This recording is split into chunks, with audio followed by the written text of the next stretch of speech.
Hello, I'm Sujeong, as I introduced before, and I work for the government. So my task is really sometimes very influential. Sometimes it's really perceived as a really bureaucratic as well. Sometimes I should be really clear-cut. When I allocate the budget, then I have to examine whether the budget has been used really in a good way, not going to the pocket money for other people's or the limited communities. What I'd like to talk today about 15 minutes, which is really short, to introduce you what I thought at the beginning when I entered to the division of the Historic Cities Preservation and Promotion Division in CHA. And I realized some of the project for the community involvement is not actually working, which means that it's not actually for the community. So I have to get into the stage that I have to revise some of the policies that we had deal with in the previous stage. So it is really experimental, but I don't know whether it's going to be successful or not. But the real point is I realized that there is no kind of good examples that I can apply into all different places. And already Michael Tana said about the time and the space, which I realize it's really important. And also other points, as Professor Tana mentioned, what kind of stage that the Korean community in historic cities are aware of what we are trying to do, which is also very much important. If we would like to go too fast, then they couldn't follow with us.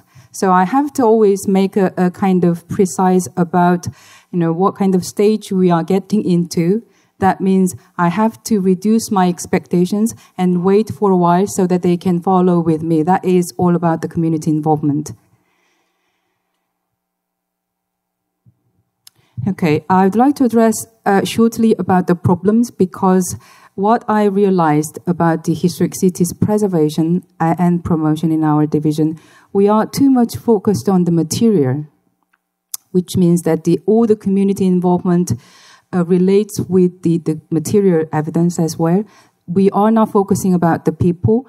We only focus about the material remains. That is the first problem I'd like to address. This is back to historic cities. As I mentioned earlier, I look after 35 sites of 3 cities, which belongs to the Baekje historic area. Only 9 sites among 35 sites are designated as World Heritage Sites as this name, which means that the rest of the sites I have to look after, and also between those sites I have to also look after community as well. And again, in a different system, different law, we designate 4 historic cities, including this city, nationally, to look after the whole city area, not only the historic sites, but also the communities, new areas, in shops and everything. So that is a big task. But for doing those kind of things, we always forget about the people between those areas. These are the legal statements that we have to look after when we spend the money. If you look at the right parts here, in that part, those are the elements when we deal with the historic cities. And you probably can't find any mention about the people. So that means legally we have to look after the site, material remains, and the community is something marginalized in our policy and the system. This is one of the examples of the city that you can see the historic sites here, which is the Buddhist remains. And also around the mountain area, probably the pointer is not working properly. Yes, there is a mountain ridge, which is also designated as historic sites. But between those 2 sites, you probably see whether that is well developed or not. There is people. There are many different communities who has been born here and lived here and have a lot of shops between those 2 areas. We mostly look after those 2 historic remains, but we always forget about the people between it. Those are the legal frameworks in Korea that we deal with, and all those kind of legal statements, based on that we can spend the money, and none of those things directly involve the community involvement. We have the management plan, and I probably should say all those kind of management plan should deal with the community involvement here. Yeah, at the last one. Okay. So actually management plan has to include how we could engage the communities with some, short amount of money. But actually that is not working properly because the material-focused management plan has been more respected rather than the community development programs. This is the map. When we always look at the historic values, we always refer those kind of things. And people has certain minds, from the academic perspective or the government perspective, we would like to go back those kind of stage rather than facing with the real cities, how it has been developed for the 100 years. So it's a big gap, I would say, big gulf between the academic and the government people and the local communities all the time. This is the aerial view of the city that I just showed you. You probably can see clearly how different the old map and these maps are quite comparative. You can see, as I mentioned before, there is a lot of developed area between those mountains and the historic sites. And without looking after those kind of communities, then it's always difficult to manage the sites because they will probably on the opposite side all the time against the government policy. And those are the permitted development map. The way probably we look after the sites might be the same as different cities as well. As I mentioned earlier, in the management plan for the 4 historic cities, we have to include community involvement program, and that is definitely funded by the government. So because those kind of management plan has been only probably 10 years since we had the first draft, we initiated 2 projects to attract people to involve in the management of the historic sites and the historic cities. The first one is quite big one because we respect the people who has been restricted on their private right, which means that there's a lot of very strict regulations for the people who lives nearby the historic sites. So we decided to provide some money if they would like to build the house in a very traditional timber structure. So maybe 2/3 of the cost the government can pay for the residents. So we have those kind of project. We had really hard time with the Ministry of Finance to get the budgets for this project. And we were quite sure that we could be really successful because that is a kind of direct funding to the people who lives in the restricted area. But the outcome was totally different, which happened really unexpected things happened, which I'm going to explain later. The second project that we took is the giving some fund for the community trainings and the participations. So we, again, expected that would be really popular so that we can change the communities, their awareness, and then probably at the end we thought that we could attract their participations at the end, but actually it's not working properly well.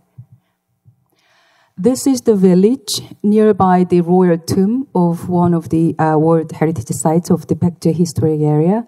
As you can see that there is a lot of tin roof and deteriorated houses. That means for a long time, for about 40 years, their reconstruction and the repair of the building has been very much restricted by the central and the local government.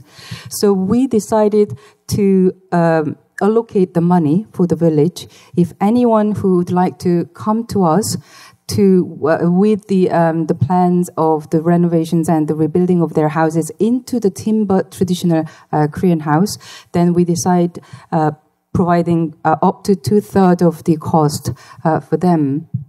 We believed, and the way that the rationale that we explained to the Ministry of Finance, that it could be really successful, that we will see, like in 2 years or 3 years, we can see some of the evidence that these surrounding areas around the royal tomb can be changed. And actually it changed very much.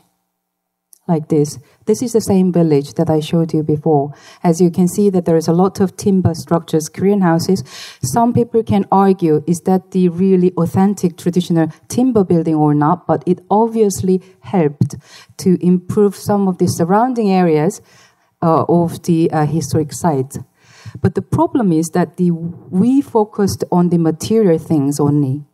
We expected some of the improvements of the historic surroundings, and that's why we provide the money to them.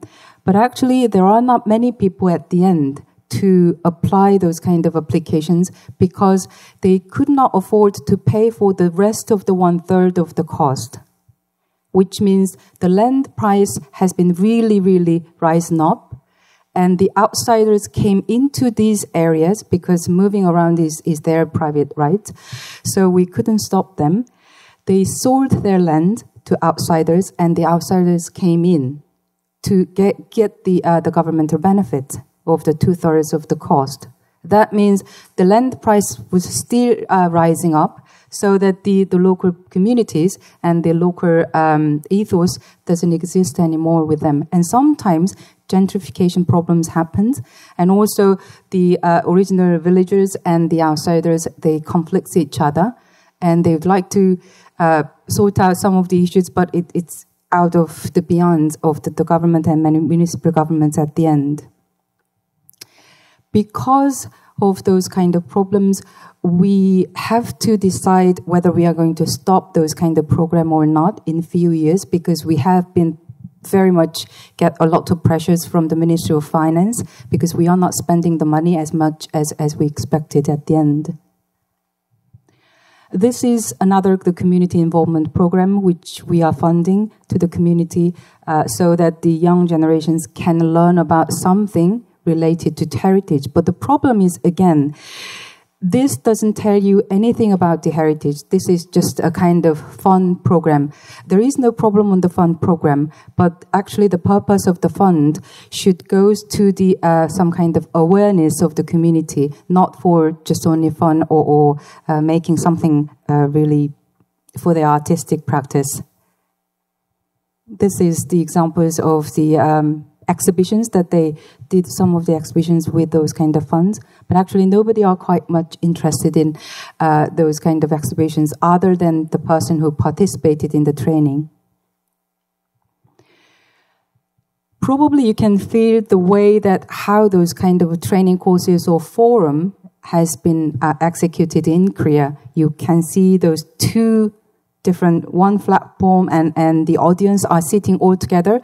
There is no kind of two-way communications. There is only just giving the lecture top down, and the person who has to participate should listen what they say. So there is no kind of mutual communications at the end. Ideally, we have to encourage the local community to involve directly or indirectly to the decision makings of some kind of management plans and the conservation project. So what we did is we invite local people in the panel or in the committee meetings of their some of the local planning permissions within the historic areas and things. But some of them who participate as a representative of the community, they always are biased and they do not have the expert knowledge on the criteria of what we have to decide on certain planning issues. So we always have the conflicts between the local community representative and the academic people because their interests are totally different and they are totally separated from each other. So what I have to think was that probably I have to slightly change the way of what we have been dealing with because the previous programs are not quite achieving something that we intended to. First things that I just talked to myself was that I have to forget about the ideas for a while. Probably I have to look at the reality first. I have to really understand what our community are at this space, at this time of the heritage management. I just also talking to myself so many times, I should not go too far. I should not try to persuade them or force them something to think or imagine something about the historic cities. So this is a kind of diagram, very simple diagram that I would like to probably use. The first one, maybe the first stage that I am thinking is raising awareness is very much important, because many people do not understand the value of the cities that they live, and heritage significance is just they probably do not understand properly, and again they probably do not understand what kind of benefits that they can get from those kind of heritage resource. So the first thing is really important is raising awareness, and then probably I can attract some of the participation from the awareness, and then initiation by the local community would be the last stage. So I made a really simple steps. This is the Lantern Festival in one historic site, and we did not expect that so many people could register and come for the Wishing Lantern event. And as you can see, there's no light. Electronic lights, but there were 200 local communities who registered on the website on the day to have the family wishing light. And those kind of small events in historic sites probably would be much practically useful for them to understand what kind of heritage sites and the significance that they have to connect with the local community. And this is the Seoul example, which we haven't implemented yet. I'm thinking of that probably we can have a very short training courses for the local community so that they can explain with their language and their words to outsiders about their village in the heritage site and their village as well.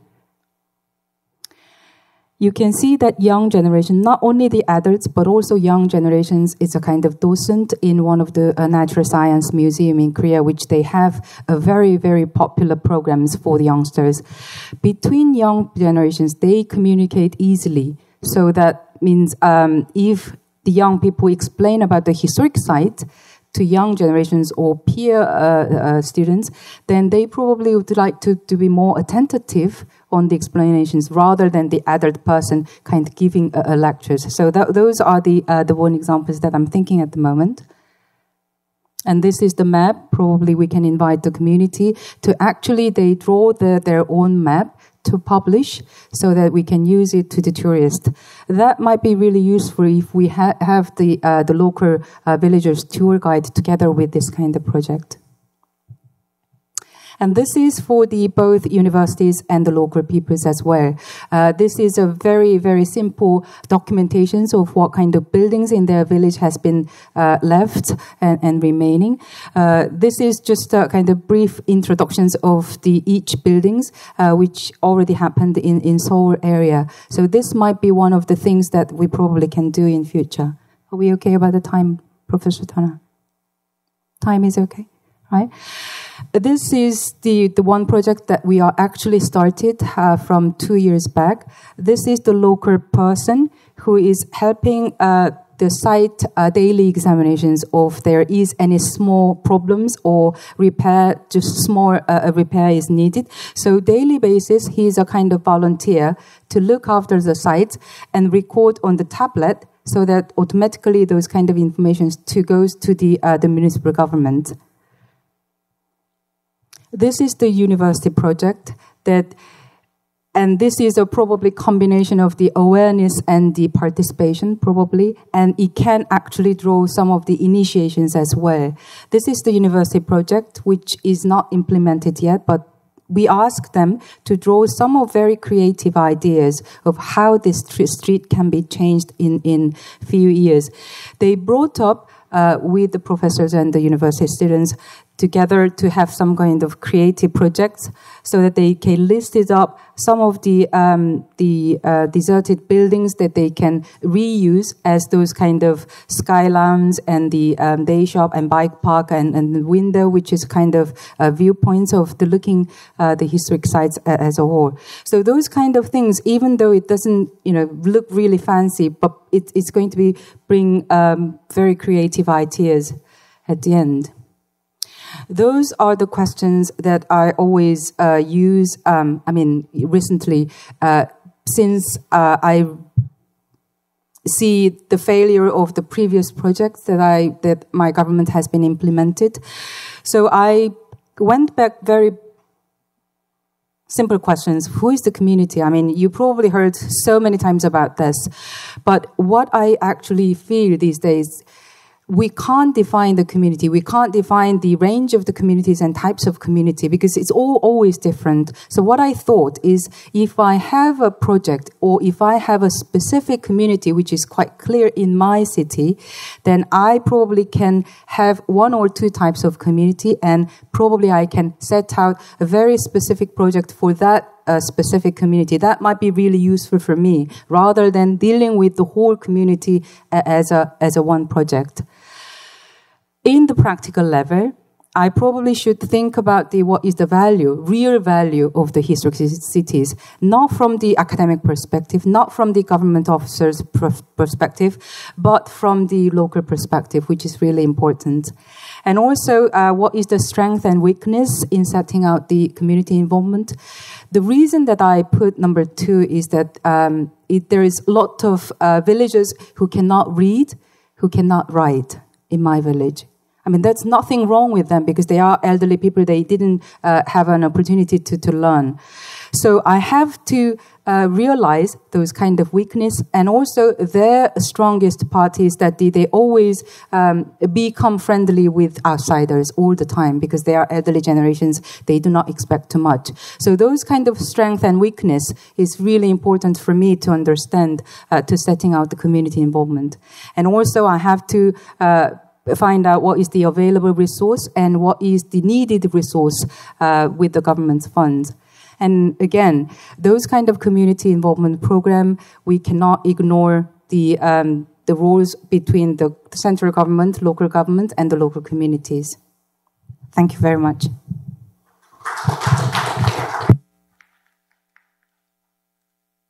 Thank you, Sujeong. I think we'll only take questions. Questions, no comments, just questions for clarification, because we'll then have the discussion all to go afterwards. All wonderfully clear, so thank you very much. Oh, sorry, questions.